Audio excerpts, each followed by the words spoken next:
রাকসু নির্বাচনে আরো জানাতে সরাসরি যুক্ত হচ্ছেন সহকর্মী কাজী শাহেদ। শাহেদ, প্রার্থী তালিকা কখন প্রকাশ করা হবে, সবশেষ কি তথ্য রয়েছে আপনার কাছে, বিস্তারিত জানাবেন আমাদের। ধন্যবাদ ন্যান্সি।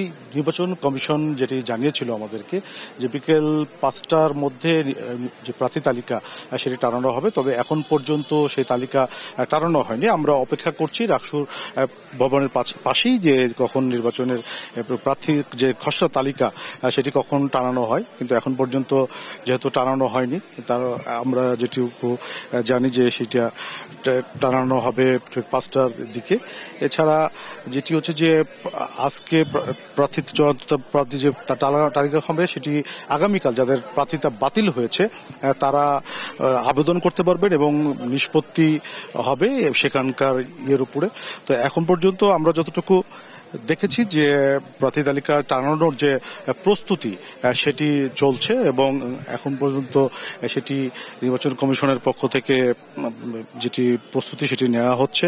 আমরা এখন পর্যন্ত জানি যে সেটি তালিকাটা টাঙানো হয়নি। তো আমরা একটু কথা বলতে চাই প্রার্থীদের সঙ্গে যে এখন যেহেতু প্রার্থী তালিকা আজকে টানানো হবে, এক ধরনের উৎসব আমেজ বিরাজ করছে, এই নির্বাচন নিয়ে কোনো শঙ্কা আপনারা করছেন কিনা?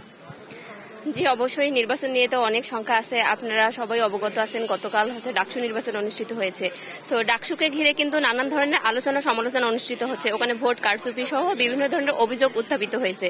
তো আমরা প্রশাসনের কাছে মানে এটা দাবি জানাই যেন আমাদের সুষ্ঠু এবং নিরপেক্ষ নির্বাচনের ব্যবস্থা করেন। এখানে ছবি সহ ভোটার তালিকা যেন প্রকাশ করা হয়। এছাড়াও যে মানে স্বচ্ছ ব্যালট বক্সের ব্যবস্থা করতে হবে, কারণ সুষ্ঠু এবং নিরপেক্ষ নির্বাচন করতে হলে ব্যালট বক্সটাকে স্বচ্ছ এবং আধুনিকায়ন করতে হবে।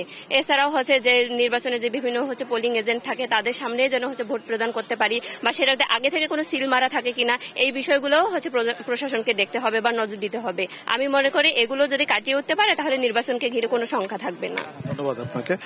আমরা কথা বলছিলাম একজন প্রার্থীর সঙ্গে, তিনি যেটি বলছিলেন যে স্বচ্ছ ব্যালট বাক্সের তিনি দাবি করেছেন।